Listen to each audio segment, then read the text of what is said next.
ஆன்மீக நண்பர்கள் அனைவருக்கும் பாலா அறிஞ்சவைகும் யூடியூப் சேனல் சார்பாக இனிய நல்வணக்கம். இந்த நாள் உங்கள் அனைவருக்கும் இனிய நாளாக அமையட்டும்.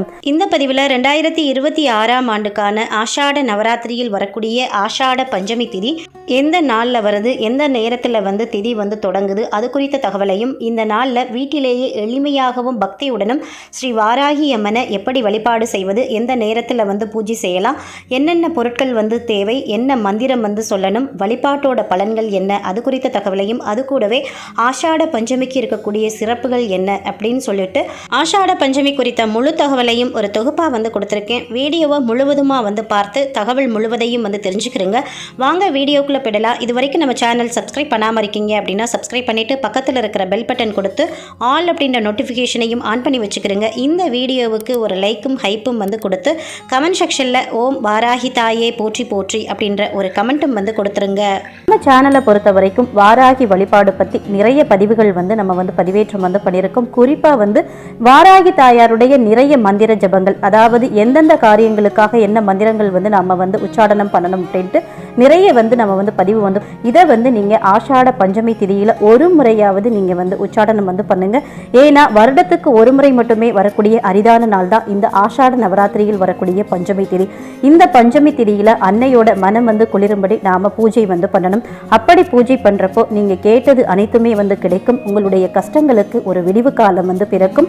ஏன் பார்த்தீங்கன்னா மாதம் நமக்கு பஞ்சமி திதி வந்தாலும் கூட ஆஷாட நவராத்திரியில் வரக்கூடிய பஞ்சமி திதி அன்னை வாராகி வழிபாட்டுக்கு மிகவும் உகந்ததா சொல்லப்படுது. இந்த நாளில் நாம வைக்கக்கூடிய வேண்டுதல்கள் அனைத்தும் அப்படியே சித்திக்கும் அப்படின்னு பிரம்மாண்ட புராணத்துல சொல்லப்பட்டிருக்கு. சாக்த வழிபாடு அப்படின்றது அம்பிகையை முதற்கடவுளாக கொண்டு வழிபாடு செய்கிறது. நம்ம நிலத்தோட ஆதி வழிபாட்டு முறையான தாய் தெய்வ வழிபாட்டோடு தொடர்புடையது. ஆதி அன்னையை சகல சக்தியாகவும் இருந்து சகல உலகங்களையும் காப்பவள் அப்படின்றதுதான் இதனுடைய தாற்பயம். அன்னையை வழிபடக்கூடிய விழாக்கள்ல நவராத்திரி மிகவுமே முக்கியமானது. பொதுவா நவராத்திரி அப்படின்னு சொன்னதுமே நமக்கு புரட்டாசி மாதம் நாம கொண்டாடக்கூடிய ஆயுத பூஜை காலமான மகா நவராத்திரி தான் நினைவுக்கு வரும். ஆனா அந்த காலத்துல பாத்தீங்கன்னா 12 மாதங்களிலும் 12 நவராத்திரிகளை கொண்டாடக்கூடிய பழக்கத்தை நம்மளுடைய முன்னோர்கள் வச்சிருந்தாங்க. கால போக்குல அந்த வழக்கம் குறைந்து முக்கியமா 4 நவராத்திரிகள் கொண்டாடக்கூடிய பழக்கம் வந்தது. அந்த 4 நவராத்திரிகள் எவை அப்படின்னு பாத்தீங்கன்னா வசந்த நவராத்திரி, ஆஷாட நவராத்திரி, சாரதா நவராத்திரி, ஷியாமலா நவராத்திரி. ஆஷாட நவராத்திரி மிகவுமே விசேஷமானதா சொல்லப்படுது. ஆஷாட மாதம் அப்படின்றது சந்திரனை அடிப்படையாக கொண்ட மாதங்கள்ல ஒண்ணு. இந்த மாதம் ஆனி மாத அமாவாசையோடு தொடங்கி ஆடி மாத அமாவாசை முன் தினத்தோடு முடிவடையும். ஆனி மாத அமாவாசைக்கு மறுதினம் தொடங்கி அடுத்த 9 நாட்களும் நவராத்திரி விழாவாக கொண்டாடப்படுது. இந்த நவராத்திரிக்கு உரிய தேவி நம்மளுடைய வாராகி அம்மன். வாராகி அம்மன் சப்த மாதர்கள்ல ஒருவரா போற்றப்படுறாங்க. கிராமங்கள் தோறுமே அனைத்து கோயில்களிலும் பாத்தீங்கன்னா சப்த மாதர்களுக்கு அப்படின்னு ஒரு வழிபாட்டு முறை இருக்கும். காரணம் என்னன்னு பாத்தீங்கன்னா சப்த மாதர்களும் மனித வாழ்க்கைக்கு தேவையானவற்றை கொடுக்கிறவங்க அப்படின்றது நம்பிக்கை. பொதுவாகவே பாத்தீங்கன்னா ஆனி ஆடி மாதங்கள் விவசாயத்துக்கு உரிய மாதங்கள். இந்த மாதங்களில் தான் பாத்தீங்கன்னா புதிய மழை பெய்து நிலம் விதைப்புக்கு உகந்ததா இருக்கும்.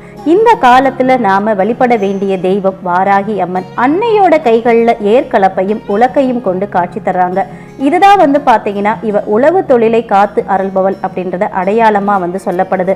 அதனாலதான் தமிழகத்தோட நெற்களஞ்சியமான தஞ்சை பெரிய கோவில்ல வாராகி அன்னைக்கு அப்படின்னு தனி சந்நிதி இருக்கு.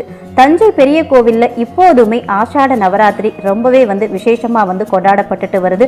அன்னைக்கு இந்த நாட்கள்ல நவதானிய அலங்காரம், தேங்காய்ப்பு, சந்தனம், குங்கும அலங்காரம் அப்படின்னு தினமும் ஒரு பொருளால் சிறப்பு அலங்காரம் செய்து வழிபாடு நடத்தப்படுது. வாராகியை வழிபாடு செய்யறதுக்கு உகந்த திதி பஞ்சமி. ஒவ்வொரு மாதமும் வளர்பிறை தேய்பிறை அப்படின்னு 2 காலங்களிலும் வாராகி தாயார நாம வழிபடணும். அப்படின்னாலும் ஆஷாட நவராத்திரியில் வரக்கூடிய பஞ்சமி திதி மிகவுமே முக்கியம் வாய்ந்ததா சொல்லப்படுது. வாராகி அன்னைக்குரிய அர்ச்சனை மந்திரங்கள்ல ஆஷாட பஞ்சமி பூஜான பிரியாயை நமக அப்படின்ற ஒரு வரி இருக்கும். ஆஷாட மாத பஞ்சமியில செய்யப்படும் பூஜையை அன்னை பிரியமுடன் ஏற்றுக்கொள்வாள் அப்படின்றதா இதனுடைய பொருள். நவராத்திரியில பஞ்சமி திதி பாத்தீங்கன்னா நடுநாயகமான தினம். அதனாலதான் அவளுக்கு பஞ்சமி வழிபாடும் ஏற்பட்டது அப்படின்னு சொல்லப்படுது. வாராகி அன்னைக்கே பஞ்சமி அப்படின்ற ஒரு திருநாமமும் இருக்கு. அதற்கு பஞ்சமி திதிக்கு உரியவள் அப்படின்னும் பஞ்சம் போக்குவவள் அப்படின்னும் நாம பொருள் எடுத்துக்கலாம். இந்த பஞ்சமி திதியில வாராகி தாயாரை நாம எந்த முறையில வழிபாடு செய்ய வேண்டும் அப்படின்னு பாத்தீங்க அப்படின்னா, நம்ம வீட்டில இருக்கக்கூடிய, அதாவது வாராகி தாயாருடைய திருவுருவ படமோ திருவுருவ சிலையோ இருந்தது அப்படின்னா அதை சுத்தம் பண்ணிட்டு மஞ்சள் குங்குமம் எல்லாம் வைத்து வாராகி தாயாருடைய திருவுருவ படத்துக்கு முன்பு தானிய கோலமிட்டு நாம வழிபாடு செய்யறது அப்படின்றது சிறப்பு. நவதானியங்களால கோலமிட்டு நாம வழிபாடு செய்யணும். வீட்டில் பஞ்சமி அன்னைக்கு பூஜை அறையில் விளக்கேற்றி நவதானிய கோலமிட்டு அதை தானியங்களை வச்சு அலங்கரித்து அன்னை வாராகிய வழிபாடு செய்தால் வீட்டில் எப்போதுமே தானியங்கள் நிறைந்திருக்கும். வறுமை அப்படின்ற ஒன்று இருக்காது. பஞ்சம் தலை தெறிக்க ஓடிவிடும் அப்படின்னே சொல்லப்படுது. சதுரங்க சேனா நாயிகா அப்படின்ற ஒரு திருநாமமும் அன்னைக்கு இருக்கு. இதனுடைய பொருள் லலிதாம்பிகையின் 4 வகை படைகளுக்கும் சேனாதிபதி வாராகி அன்னை. அதனாலதான் வாராகி அன்னையை வழிபாடு செய்யறவங்களுக்கு எதிரிகளால உண்டாகக்கூடிய பயங்களும் பிரச்சனைகளும் இல்லாமல் போகும் அப்படின்னு சொல்லப்படுது. வாராகிக்காரனிடம் வாதாடாதே அப்படின்ற ஒரு சொல்லாடல் இருக்கு. காரணம், வாராகியை வழிபாடு செய்பவர்கள் சகல வித்தைகளிலும் சிறந்து விளங்குவார்கள் அப்படின்றது நம்பிக்கையாகவே சொல்லப்பட்டிருக்கு. வாராகி தாயாருடைய துன்பம் தீர்க்கும் துவாதச நாமங்கள். இந்த துவாதச நாமங்களை நாம இந்த பஞ்சமி திதியில சொல்லி வழிபாடு செய்யறப்போ நமக்கு பலவித நன்மைகள் கிடைக்கும் அப்படின்னு சொல்லப்பட்டிருக்கு. இந்த துவாதச நாமங்கள் பத்தி பிரம்மாண்ட புராணம் விவரித்து சொல்லுது. பண்டாசுர வதத்துக்கு லலிதாம்பிகை புறப்படுறப்போ தேவி வாராகியும் தன் கிரிச்சக்கரத்துல எழுந்து போனாங்க. அப்ப சுற்றிருந்த தேவதைகள் வாராகியை துவாதச நாமங்கள் சொல்லி துதிப்பாதல் பாடினாங்க. துவாதசம் அப்படின்னா 12 அப்படின்னு அர்த்தம். இந்த 12 நாமங்களை சொல்லி துதித்து அன்னையை நாம வழிபாடு செய்தா சகல காரியங்களும் நமக்கு சித்தியாகும் அப்படின்னு சொல்லுது பிரம்மாண்ட புராணம்.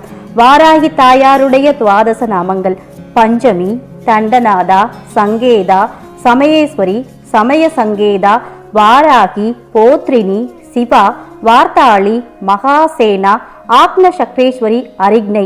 இதுதான் வாராகி தாயாருடைய துவாதச நாமங்கள். இந்த 12 நாமங்களையும் ஒவ்வொரு பஞ்சமி திதி அன்னைக்கும் அன்னையோட சந்நிதியிலோ, அதாவது வாராகி தாயாருடைய கோவில் பக்கத்துல இருந்ததுன்னா அந்த கோவிலில் போயோ அல்லது உங்க வீட்டிலேயே அம்பிகையோட படத்துக்கு முன்போ இல்ல விளக்கேற்றி நீங்க வழிபாடு செய்றீங்க அப்படின்னா அந்த விளக்குக்கு முன்போ நீங்க நின்றுட்டு இந்த 12 நாமங்களை சொல்லி நீங்க வணங்கிட்டு வந்தீங்க அப்படின்னா உங்களுக்கு பல நாளா தடைப்பட்டு கிடக்கக்கூடிய காரியங்கள் அனைத்துமே வெற்றியாகும். பூமி தொடர்பான தீர்க்க முடியாத பிரச்சனைகள் ஏதாவது இருந்தா இந்த முறையில நீங்க வழிபாடு செய்யறப்போ அந்த பிரச்சனை அனைத்துக்குமே ஒரு தீர்வு கிடைக்கும். குறிப்பா பூமி தொடர்பான தீர்க்க முடியாத பிரச்சனைகள் இருக்கிறவங்க கட்டாயம் வழிபட வேண்டிய தெய்வம் வாராகி அன்னை. வாராகி தேவியை பஞ்சமி தினத்தன்று விரதமிருந்து வழிபாடு செய்தா பூமி தொடர்பான வழக்குகள் அனைத்தும் சாதகமாகும் அப்படின்றது நம்பிக்கை. வாராகி தேவிக்கு சில நைவேத்தியங்கள் விசேஷமா சொல்லப்படுது. அது என்னென்ன அப்படின்னு நம்ம நிறைய பதிவுகளில் பார்த்துருக்கோம். இருந்தாலும் ஒரு முறை இந்த பதிவுக்காக பூண்டு கலந்த தோல் நீக்காத உளுந்து வடை, நவதானிய வடை, மிளகு சேர்த்த தயிர் சாதம், சுண்டல், சுக்கு அதிகம் சேர்த்த பானகம், மிளகு தோசை, குங்குமப்பு, சர்க்கரை, ஏலம், லவங்கம், பச்சை கற்பூரம் கலந்த பால், கருப்பு எள்ளுருண்டை, சக்கரவள்ளி கிழங்கு, தேன். இது கூடவே பார்த்தீங்கன்னா மஞ்சள் பூசணிக்காய் அவிழ்த்து அதோடு சாதம் சேர்த்து நாம படைக்கலாம். தேன் கலந்து, அதாவது வெள்ளை மொச்சை அவிச்சிட்டு அது கூட தேன் கலந்தும் நாம படைக்கலாம். இந்த நைவேத்தியங்கள்ல உங்களால எந்த நைவேத்தியம் செய்து படைக்க முடியுமோ அதை செய்து வாராகி அன்னைக்கு படைத்து வாராகி அன்னையை வழிபாடு செய்துவிட்டு முடிந்த அளவு ஒரு 3 பேருக்காவது இன்றைய தினத்துல நீங்க தானம் கொடுக்கிறது அப்படின்றது, அன்னதானம் கொடுப்பது உங்களுக்கு பல மடங்கு பலன்களை பெற்றுத்தரும்.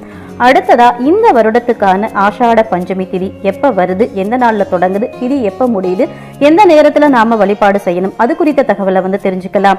இந்த வருடம் பாத்தீங்கன்னா ஆஷாட பஞ்சமி திதி அப்படின்னு நமக்கு கேலண்டர்ல குறிப்பிடப்பட்டிருக்குது. ஜூலை 18, 2026. இந்த திதி எப்ப ஆரம்பமாகுது அப்படின்னா ஜூலை 18 சனிக்கிழமை காலை 9:38 ஜூலை 19 ஞாயிறு காலை 8:49 வரைக்கும் இந்த திதி இருக்குது. சூரிய உதயத்தில் இந்த திதி எப்போ இருக்குது அப்படின்னு பார்த்தீங்கன்னா ஞாயிற்றுக்கிழமை தான் சூரிய உதயத்தில் இந்த திதி இருக்குது. சூரிய உதயத்தின் அடிப்படையில் நாம் இந்த வழிபாட்டை கடைபிடிக்கணும் அப்படின்னா ஞாயிற்றுக்கிழமை தான் கடைபிடிக்கணும். ஆனால் பொதுவாக வாராகியம்மன் வழிபாடு அப்படின்றது இரவு நேரத்தில் கடைபிடிப்பதும் சிறந்ததாக சொல்லப்படுது. அப்படின்னா நம்ம சனிக்கிழமை இந்த வழிபாட்டை கடைபிடிக்கலாம். நீங்கள் சூரிய உதயத்தில் பிரம்ம முகூர்த்த நேரத்தில் வாராகி அம்மனை வழிபாடு செய்ய விரும்புனீங்க அப்படின்னா ஞாயிற்றுக்கிழமை அதிகாலை வரக்கூடிய அந்த பிரம்ம முகூர்த்த நேரத்தில் நீங்கள் வழிபாடு வந்து செஞ்சுக்கலாம். யார் வந்து சனிக்கிழமை வழிபாடு செய்யணும், யார் வந்து ஞாயிற்றுக்கிழமை வழிபாடு செய்யணும் அப்படின்னு வந்து பார்த்தீங்கன்னா, நிறைய பண பிரச்சனைகள் இருக்கீங்க, நிறைய கடன் வாங்கிட்டு கொடுக்க முடியாமல் தவிக்கிறீங்க அப்படின்னா இந்த சனிக்கிழமை வரக்கூடிய பஞ்சமி திதி, அதாவது முக்கியமாக சனிக்கிழமை இரவு 8 மணியிலிருந்து 9 மணி வரைக்கும் சனி ஹோரை வந்துட்டு இருக்கும். அந்த நேரத்தில் நீங்கள் வழிபாடு செய்தீங்க அப்படின்னா அடுத்த வருட ஆசாட பஞ்சமி திதிக்குள்ள உங்களுடைய கடன் பிரச்சனைக்கு ஒரு தீர்வு வந்து கிடைச்சிருக்கும். உங்களுக்கு இருக்கக்கூடிய மனநோய், அதே மாதிரி தீராத பணம் சம்பந்தப்பட்ட அனைத்து பிரச்சனைக்கும் ஒரு தீர்வு வந்து கிடைக்கும். அதே மாதிரி ஞாயிற்றுக்கிழமை அதிகாலையில் வரக்கூடிய பிரம்ம முகூர்த்த நேரத்தில் யார் வழிபாடு செய்யணும் அப்படின்னா, நீங்கள் ரொம்ப நாளாக அரசாங்க வேலைக்காக முயற்சி பண்ணுறீங்க, ஆனால் அதில் தடங்கள் இருந்துக்கிட்டே இருக்குது அப்படின்றவங்க வந்து பார்த்தீங்கன்னா இங்கே சொல்லக்கூடிய முறைப்படி ஞாயிற்றுக்கிழமை அதிகாலை பிரம்ம முகூர்த்த நேரத்தில் இந்த ஆசாட பஞ்சமி திதி இருக்கக்கூடிய நாள், அதுவும் இந்த வருடம் வந்து பார்த்தீங்கன்னா மாத முதல் ஞாயிற்றுக்கிழமையில் நமக்கு இந்த ஆசாட பஞ்சமி திதி வருது. அதனால இந்த வழிபாட்டை செய்தீங்க அப்படின்னா நிச்சயமாக உங்களுக்கு அடுத்த வருட ஆசாட பஞ்சமி திதிக்குள்ள கவர்மெண்ட் ஜாப் வந்து கிடைச்சிருக்கும். அந்த வழிபாட்டை நாம் வீட்டில் இருந்தபடி எப்படி வந்து செய்யணும் அப்படின்னு வந்து பார்த்தீங்கன்னா, பொதுவாக ஒவ்வொரு பஞ்சமி திதி, அதாவது வளர்பிறை தேய்பிறை, இந்த 2 பஞ்சமி திதிகளையும் தொடர்ந்து கடைபிடிப்பவர்கள் வந்து இருப்பீங்க. அவங்க வந்து உங்களுடைய வழக்கப்படி நீங்கள் எப்படி வந்து கடைபிடிப்பீங்களோ அதே போல் உங்கள் பூஜை முறை வந்து ஆரம்பிச்சிருங்க. இப்போ புதுசாக இந்த பஞ்சமி திதி வழிபாட்டை வந்து கடைபிடிக்க போகிறீங்க அப்படின்னு சொல்கிறவங்க நீங்கள் வந்து காலையிலிருந்தே விரதம் வந்து இருக்க ஆரம்பிக்கணும். இப்போ மாலை நேரத்தில் நீங்கள் வந்து பூஜை பண்ண போகிறீங்க அப்படின்னா காலையில் குளிச்சிருந்தாலும் கூட மாலை நேரத்தில் நாம் பூஜை வந்து ஆரம்பிக்கிறதுக்கு முன்னாடி ஒரு முறை வந்து குளிச்சுட்டு அதுக்கப்புறம் பூஜை அறையில் பூஜைக்கு தேவையான பொருட்கள் அனைத்தையுமே வந்து எடுத்து வச்சுருங்க. வீட்டில் திருவுருவப்படமோ சிலையோ வந்துட்டு இருந்ததுன்னா அதற்கான ஏற்பாடுகள் வந்து பண்ணி வச்சுருங்க. இப்போ சிலையும் இல்லை திருவுருவப்படமும் இல்லை அப்படின்றவங்க வந்து விளக்கை வந்து ஏற்றி வைத்து 5 முகம் கொண்ட விளக்கு வந்து ஏற்றுவது வந்து சிறப்பு. அல்லது 5 அகல் விளக்குகள் வந்து தனித்தனியே வந்து எடுத்துட்டு அதில் நல்லெண்ணெய் ஊற்றி மஞ்சள் திரி போட்டோ அல்லது சிகப்பு திரி நம்ம வந்து யூஸ் பண்ணியோ நம்ம திரி வந்து ஏற்றலாம். இந்த 2 நிறத்தில் இருக்கக்கூடிய திரி கிடைக்கலை அப்படின்னு சொல்றவங்க வந்து நீங்க நார்மலா நம்ம காட்டன் திரி போட்டு நம்ம வந்து தீபம் வந்து ஏற்றி வச்சுக்கலாம். ஆனால் 5 அகல் தீபம் ஏற்றுறது அப்படின்றது மிக மிக சிறப்பு. இந்த பஞ்சமி திதின்றது கொஞ்சம் நமக்கு சிறப்பானது. ஏன்னா வருஷத்துக்கு ஒரு முறை மட்டுமே வரக்கூடிய ஆஷாட பஞ்சமி திதி. அதனால இந்த பூஜையை நம்ம கொஞ்சம் சிறப்பாகவே வந்துட்டு பண்ணலாம். அதனால 5 அகல் விளக்குகள் தனியாக வந்து வாங்கிட்டு அந்த 5 விளக்குகளையும் தனித்தனியாக நீங்கள் வந்து ஏற்றி வச்சுடுங்க. இப்படி பூஜைக்கான ஏற்பாடுகள் அனைத்தையுமே வந்து பண்ணிட்டு பூஜை அறையில் கிழக்கு நோக்கி அமர்ந்து இப்போ சொல்ல போகிற இந்த மந்திரத்தை வந்து பார்த்தீங்க அப்படின்னா ஒரு 108 முறை வந்து உச்சாடனம் பண்ணணும். இந்த மந்திரத்தை ஆண்களாக இருந்தாலும் சரி பெண்களாக இருந்தாலும் சரி யார் வேண்டுமானாலும் உச்சரிக்கலாம். பெண்கள் தீட்டு காலமாக இருந்தால் மட்டும் இந்த மந்திரத்தை வந்து தவிர்த்திடுங்க. அதே போல மந்திர உச்சாடனங்கள் பண்ணும்போது கீழே தரையில் வந்து அமராமல் கீழே ஏதாவது விரிப்போ அல்லது தடுக்கோ, இப்போ வந்து பார்த்தீங்கன்னா நிறைய பாயெல்லாம் வந்துட்டு கிடைக்குது, அந்த பாய் போட்டு நம்ம வந்து உட்காந்துக்கலாம். அல்லது அடுத்ததான் அந்த 108 கவுண்டிங் வந்து நம்ம கரெக்டாக வந்து சொல்லணும் இல்லையா, அதுக்கு வந்து பார்த்தீங்க அப்படின்னா நீங்கள் கொண்டக்கடலை வந்து யூஸ் பண்ணிக்கலாம் 108 எடுத்து வைக்கிறதுக்கு. இல்லைன்னா கல்கண்டு வந்து யூஸ் பண்ணிக்கலாம். துளசி மாலை, அதாவது நமக்கு ருத்ராட்சம் வந்து கிடைக்கும் 108 அது வந்து யூஸ் பண்ணிக்கலாம். துளசி மாலையும் வந்து கிடைக்குது 108 வச்ச மணி துளசி மணி வச்ச மாலைகள் வந்து கிடைக்குது. அதையும் நீங்கள் வாங்கி வச்சுக்கிட்டீங்க அப்படின்னா இந்த மந்திர உச்சாடனங்கள் வந்து பண்ணுறப்போ உங்களுக்கு இந்த கவுண்டிங் வந்து கரெக்டாக சொல்கிறதுக்கு வந்து ஈஸியாக வந்துட்டு இருக்கும். இந்த நாள் மிகவும் சிறப்பான நாள் அப்படின்றதுனால கொஞ்சம் வந்து டைம் ஒதுக்கி உங்களுக்கு தேவையான அனைத்து வேண்டுதல்களையுமே இந்த நாளில் வாராகி தாயார்கிட்ட நீங்கள் வந்து வைக்கலாம். நிச்சயம் உங்கள் வேண்டுதல் வந்து அடுத்த ஆஷாட பஞ்சமி திதிக்குள்ளே நிறைவேறி இருக்கும். அடுத்ததாக நாம் சொல்ல வேண்டிய வாராகி தாயாருடைய அதிசக்தி வாய்ந்த மந்திரம். வாராகி அன்னைக்கு வந்து பார்த்தீங்க அப்படின்னா நமஸ்காரம் சொன்னோன்னா ரொம்பவே வந்து பிடிக்குங்க. அதனால தான் இந்த மந்திரம். நமஸ்கார பிரியை நவ்யே நாதே நவரஜாத்மிகே ஸ்ரீவாராகியே நமோ நமக ஓம். இந்த மந்திரத்தை ஒரு 108 முறை வந்து உச்சாடனம் பண்ணுங்க. இது கூடவே வந்து பார்த்தீங்கன்னா வாராகி தாயாருடைய காயத்ரி மந்திரம், மூல மந்திரம், வாராகி அம்மனுடைய துதி, வாராகி மாலையில் இருக்கக்கூடிய பாடல்கள், இப்படின்னு உங்களுக்கு எத்தனை மந்திரங்கள் தெரிந்தாலும், வாராகி அன்னையுடைய எத்தனை மந்திரங்கள் தெரிந்தாலும் இந்த நாளில் நீங்கள் வந்து உச்சாடனம் வந்து பண்ணலாம். ஏற்கனவே நம்ம சேனலில் நான் அந்த மந்திரங்கள்லாம் வந்து கொடுத்துட்டேன். அதனால் வந்து பார்த்தீங்க அப்படின்னா இப்போ வந்து நான் வந்து காயத்ரி மந்திரம் இங்கே வந்து நான் வந்து சொல்லலை. புதிதாக ஒவ்வொரு நாளும் புதிதாக ஒரு மந்திரம் வந்து சொல்லணும் அப்படின்ட்டு தான் நம்ம ஒவ்வொரு நாளுமே வேறு வேறு மந்திரங்கள் தான் வந்து சொல்லிட்டே இருக்கோம். இது போல் இங்கே சொன்ன இந்த மந்திரத்தை ஒரு 108 முறை வந்து சொல்லிட்டு உங்களுக்கு என்னென்ன வேண்டுதல்கள் வந்து நிறைவேறுமோ, இது வளர்பிறை பஞ்சமி திதி அப்படின்றதுனால வளரக்கூடிய விஷயங்களை மட்டும் நீங்கள் வந்து கேளுங்க. இதை வந்து கவனத்தில் வந்து வச்சுக்கிறீங்க.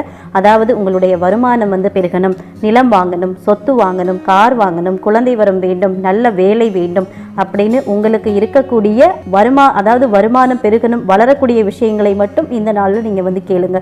அப்படின்னா கடன் தீரணும், அது மாதிரி நோய் தீரணும் அப்படின்னு வேண்டக்கூடாதா அப்படின்னு வந்து கேட்பீங்க. அதற்காகவும் நாம் வந்து வேண்டலாம். ஆனால் எப்படி வேண்டணும் அப்படின்னு வந்து பார்த்தீங்க அப்படின்னா, எனக்கு வருமானம் பல மடங்கு பெருகணும். உங்களுடைய வருமானம் பல மடங்கு வந்துட்டாவே உங்களுக்கு இருக்கக்கூடிய கடனை வந்து குறைத்து அந்த கடன் பிரச்சனையிலிருந்து நீங்கள் வந்து தப்பிச்சுக்கலாம்.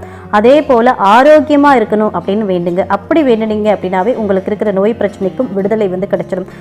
அதாவது எந்த ஒரு வளர்பிறை திதியிலையுமே நம்மளுடைய பிரச்சனைக்காகவும் கஷ்டத்துக்காகவும் நாம் வழிபாடு செய்யாமல் நம்மளுடைய வேண்டுதல் என்னென்ன தேவைகள் இருக்கோ அந்த தேவைகளுக்காக நாம் வழிபாடு செய்கிறப்போ அது கூடிய சீக்கிரத்தில் வந்து நிறைவேறும். இப்படி ஒரு வழிபாட்டு முறையை தான் நம்ம முன்னோர்களுமே வந்து கடைபிடிச்சிட்டு வந்தாங்க. இந்த மாதிரி வாராகி தாயார்கிட்ட உங்கள் வேண்டுதலை எல்லாம் வைத்து உங்கள் பூஜையை வந்து முடித்து தீபதூப ஆராதனை வந்து காமித்து உங்கள் பூஜை வந்து முடிச்சுக்கலாம். உங்களுக்கு வாய்ப்பு இருந்தது அப்படின்னா பக்கத்தில் வாராகி தாயாருடைய கோவில் வந்து இருந்ததுன்னா கோவிலுக்கும் போய் நீங்கள் வழிபாடு வந்து செய்யுங்க. கோவில் இல்லாதவர்கள் வீட்டிலேயே உங்கள் பூஜையை வந்து நிறைவு பண்ணிட்டு செய்த பிரசாதத்தை வந்து உங்கள் வீட்டில் இருக்கிறவங்களுக்கும் அக்கம் பக்கத்தில் இருக்கிறவங்களுக்கும் கொடுத்து நீங்களும் வந்து சாப்பிட்டு உங்கள் விரதத்தை வந்து முடிச்சுக்கலாம். வரக்கூடிய இந்த ஆஷாட பஞ்சமி வழிபாட்டு முறையை நல்ல முறையில் செய்து வாராகி தாயாருடைய மனம் குளிரும்படி பூஜை செய்து வாராகி தாயாரிடமிருந்து அனைத்து அருளையும் வளத்தையும் பெற்று நீங்களும் ஒரு வளமான வாழ்க்கையை வாழ வேண்டும் அப்படின்னு சொல்லி இந்த பதிவை இதோடு நிறைவு செய்கிறேன். இந்த பதிவு உங்களுக்கு மிகவும் பயனுள்ள பதிவாக இருந்திருக்கும் நினைக்கிறேன். இந்த பதிவு பிடிச்சிருந்தா லைக் பண்ணி உங்கள் நண்பர்களுக்கும் ஃபேமிலி மெம்பர்ஸ்க்கும் ஷேர் பண்ணுங்கள். அவங்களும் பார்த்து பயன்பெறட்டும். இந்த பதிவை பற்றின கருத்துக்களையும் உங்களுடைய சந்தேகங்களையும் கமெண்ட் செக்ஷனில் சொல்லுங்கள். அடுத்த ஒரு நல்ல பதிவில் சந்திப்போம். அதுவரை உங்களிடமிருந்து விடைபெறுவது உங்கள் பாலா. நன்றி, வணக்கம், வாழ்க வளமுடன்.